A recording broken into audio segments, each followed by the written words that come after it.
Hello, beautiful people, and a special big welcome to our beautiful ladies. I've had an absolute ball this past week and a bit, probably a week, interviewing some ladies and some strong women about their journey and being able to share out of their experience with the next generation coming along. So if you have been missing out on any of those interviews, do make sure you go check out our Facebook page and you will find all sorts of great interviews. And if any of you have been listening to the podcasts, or not the podcasts, I guess they're sort of podcasts, they're interviews, so let's call them podcasts. So if you've been listening to any of those podcasts or the interviews and you would love to contribute, do reach out to us. We will be continuing with this opportunity for the remainder of August. So we would love to feature you. Go live on our Facebook page, share it to your people, and just start encouraging your people and your friends and your daughters and your sisters, and it's all just about women this month, right? So I believe that we all have something that we can learn from others, and we all have something that we can teach to others. And if we can be in a position where we take the opportunity and we take responsibility to teach at least one person, if each one teaches one, then we will be able to set up this world to be a better place, a healthier place, and just a nice place to be in, don't you think? So my hope for you this August and this month of celebrating women is that you will be in a space where you are not only able to love on yourself, but also to appreciate those that have been able to walk this journey out with you and that have brought you to this place where you are today. And we all don't have to make the same mistakes, right? Someone else has made that mistake. We should just connect with them and figure out what their mistake was and make sure that we don't have to do that same thing again, right? Let's make sure that we are using our time effectively and stop trying to knock our own heads. I think as millennials, we like making our own mistakes, but really there are people that have been through this before. They've made the mistakes. Let's learn from them. And there was this one lady that I was chatting to, and I love this analogy that she shared. And she said that women, retired women specifically is what she was referring to. Retired women are like libraries. They've got all of this information, this wisdom, this experience, but it's just sitting there and we're not tapping into it. Think about the libraries that are in your town. Are you visiting them? Maybe not even during lockdown, maybe not even before lockdown, if we're honest. But there's this wealth of information that is all around us and that we can just tune into if we are willing to. So go find those women that are in your life, those women that are strong, powerful, that have walked out a road that has been encouraging and been inspiring, and just go spend some time with them and just glean some wisdom. I think if we as younger women are willing to learn from the older generation, I'm sorry, ladies, I'm calling you older. But if we are willing to learn from others, I think our journeys would be so much more enlightened and fruitful and productive. So I really want to put that out as a challenge to you. Go find someone that is strong and powerful, that has something to share, and I can guarantee you that you will come out stronger and more powerfully as a result thereof. So a very big happy Women's Month, and I hope that you enjoyed the 2 days that were designated to us on Sunday and Monday. Even got a public holiday out of the deal, which is great. So I hope that you have the opportunity to celebrate.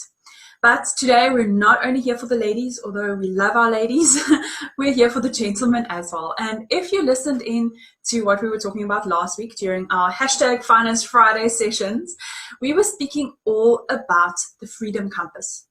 And what that session was all about was to be able to get to the point where you can understand what the tasks are that you are passionate about and that you are proficient at, so that you are good at, because those are the tasks we want to focus on, right? I mean, desire zone, that says it all. That's where I want to be spending my time. Those are the things that I'm both good at and that I enjoy doing. But the other things, the disinterest zone, the drudgery zone, the distraction zone, those are not areas that we should be spending our time in. Do you agree with me?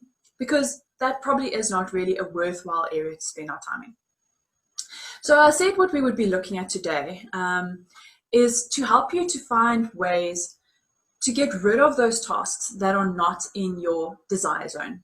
And if you had done your homework from last week, like I suggested, you would now have a pretty solid list of tasks that you are responsible for, and you would have gone and categorized them into each of the 4 zones. So remember, we said desire the zone, that's where I'm both good at and I love doing it. And then the second one was the distraction zone, which is somewhere where I'm not good at it, but I really love doing it. For me, that's design. The third one was the disinterest zone. So something I'm good at, but don't necessarily enjoy doing. In my case, that's doing the books, which is embarrassing to admit as an accountant, but I'm not a bookkeeper, so it's okay. And then the fourth one is the drudgery zone. And that's where you are neither good at it, nor do you enjoy it. And for me, as I said last week, that's social media. So those are things I want to get rid of. So let's go have a look at some ways that we could potentially get rid of this. And I just want to summarize it into 3 different ways. So firstly, we are going to look at eliminating. Then we are going to look at delegating. And then we will also have a look at automating. And I sort of like how they have a nice little ring to it. So let's start off with eliminating. Now, eliminating are those things that are basically on your not to-do list. So the things that you realize that actually there is no value for you in it, and it really is just a waste of time. So they could be different tasks. They could maybe be meetings that you are going to, but that you realize actually this is a waste of my time. And actually I could have just read the minutes, you know, if you know what I'm talking about. Sometimes we have those meetings that happen on a very regular basis and they're sort of just scheduled into our routine, but they're not worth our time. So there could be things like that. There could even be relationships that are on your not to-do list. Think of those toxic relationships. Maybe they are business relationships, maybe they are personal relationships, but what are those things that are really not adding value to your business? And then the fourth thing to think about on your eliminate list or your not to-do list is opportunities that might come along your path that you realize you sometimes take on, but again, it just doesn't add value to you. So I've thought about some networking events that sometimes I attend, and I don't actually get anything out of them. So even though there's that opportunity, the people that I'm connecting with there are not my target market. So it's not a good use of my time. So those are things that I need to eliminate. So I think I've given you some pretty good examples, but some other things that might fall on your not to-do list, things like social media, screen time, maybe things that are in your drudgery or your distraction zone. It's normally those things that we are not good at doing and that we find we are very inefficient at doing. So think through your list and which of those things are areas that you could eliminate and get rid of completely. So here I'm saying, look through your to-do list. Maybe you have a list of 25 items, right? And you go see, okay, cool. Which ones are urgent? Which ones are important? You know, Eisenhower's matrix, right? But then there are those things that are neither urgent nor important. And those are normally the things that, you know, they transfer onto the list the next day. Or maybe even some of the things that are not urgent but are important also get transferred onto the next day. But I want you to, every day, think through that list. Is this going to add value to my business? Yes or no? If I get to the point where it's not going to add value to my business, get rid of it, okay? Be ruthless with that to-do list. We only have so much time available, so make sure that you're utilizing the time effectively. Okay, but then maybe you're at the point where you're like, okay, cool. I actually do need to do some of these things, but I'm not sure I want to be the one doing it. Okay, cool. Let's go delegate and let's make it someone else's problem. I love this one. But there really are a lot of different ways of doing tasks or getting tasks done. It doesn't always have to be you. So when I talk about delegates, I talk about 3 main areas. Firstly, actual art of delegation. So this is where you go take a task and you're like, okay, I know this has to be done. It probably still has to be done in-house, but maybe I have an employee that I can delegate this to. Wonderful. I'm going to give it to them, going to maybe do a little bit of training. And yes, I understand that maybe they won't do the task quite as well as I would right off the bat. But it's okay. The task is still getting done. So you just need to make sure that you are keeping that in mind, because sometimes we like doing things ourselves and we think that we are the only ones that can do it the best, right? But that's not always true.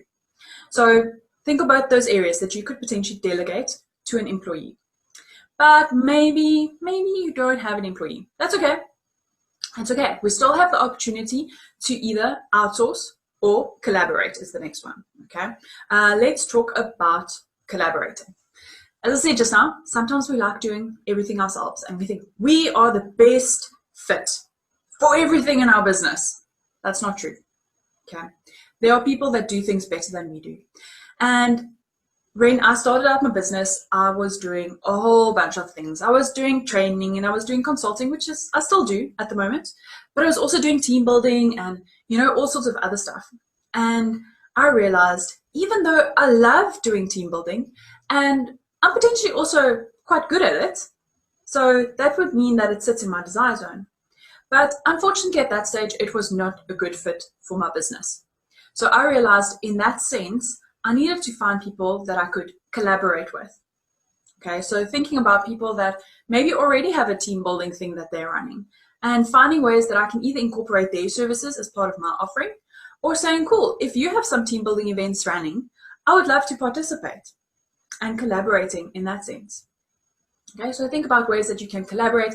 Think about the other people in your industry and stop thinking about them as competitors. I had interesting conversation with one of the ladies during this past week, and we were talking about that very fact, like collaboration versus competition.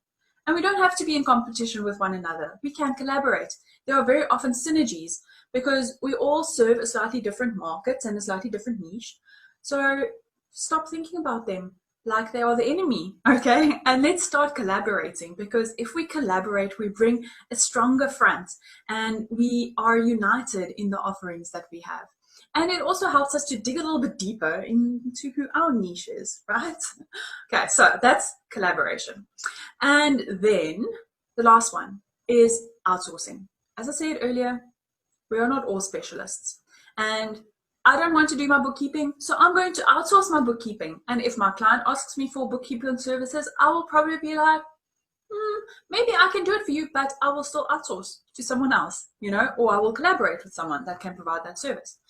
But outsourcing is really all about finding the perfect fit service provider that will be able to help fill some of those gaps in your business in terms of your drudgery zone, your disinterest zone, as well as your distraction zone. So I want to encourage you, find someone that specializes, okay? It's preferably not a jack of all trades, right? But someone that specializes in it. Find them, hire them, and free yourself up to start focusing on those things that matter the most. Okay, and that's really where we want to come to, right? We want to get to the point where we can focus on the things we love doing. And speaking about outsourcing and collaboration, remember, finances is one of those things that we don't like doing. So if you do need to get rid of some of those financial issues, whether it's strategic financial decisions or whether it's about finding processes that need to be improved or just setting up a stupid Excel template that you just cannot figure out for the life of you, you know, delegate to me. It's fine. You know, outsource to us. We can totally help you there. But that brings me on to my third point. And the third one is all about automation. And there are a lot of different ways that we can automate tasks in our business. And the ones that we would think about most often is maybe using technology and thinking, cool, okay, there's something called artificial intelligence, and how can I use that in my business? But it doesn't even have to be that complicated. There are other ways of doing it as well. So think about routines. Think about chunking your time together and making sure that I think we spoke about it last week. We spoke about those things we don't like doing, but sometimes it's easier to get them done if we know that they are part of a routine, okay? So think about those. Oh, it was 2 weeks ago. There we go. And then think about streamlining your processes. The value in having a streamlined process is that you know exactly what to expect at any given point in time. You know exactly what the next step is. You know exactly what went before. You know what the triggers are. And so you don't need to think about it anymore. It just happens automatically. It's like having that checklist and it just goes. So those are really good ways of automating. But there's a whole pile more. When I was researching for this, I found this awesome article, which is all about the 25 things in your small business that you should be automating. And it's not necessarily about AI. There's a whole lot more to it. There's stuff about leads and sales pipelines and all sorts of things. So we will pop that link in the comments below and you can go check that out. And I would love to know which of those you choose to implement in your business.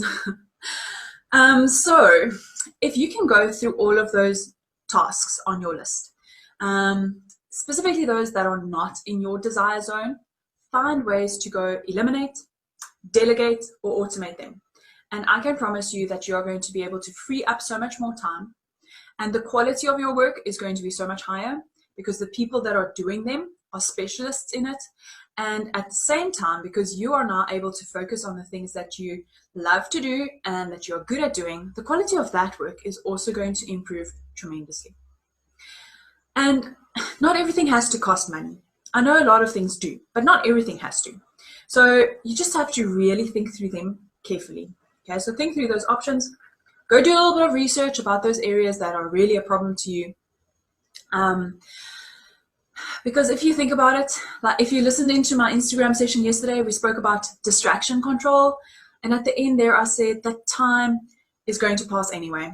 And it really is just a question of how we decide to spend it. And we need to make sure that we are spending our time efficiently and productively, okay? Because it is a finite quantity. Okay, I think that is me. That is everything on my list that I wanted to share with you today. Might have been a bit longer than usual, but you know, I'm really here just to give you some value. So I would love to hear which routines you're implementing in your business, which tasks you are getting rid of. Let us know what you've decided to automate. But ultimately, I really hope that you are finding these sessions useful and valuable, and do let us know what other topics you would like us to discuss. We have our plan for August, but you know, September is looming, so let us know. We might even be able to tackle some of the topics that you have in mind. But yeah, so that's me for today. I hope that you have a superb weekend, and I will see you again, same time, same place, next week, 1 p.m. on Facebook, and I will see you then. Bye-bye.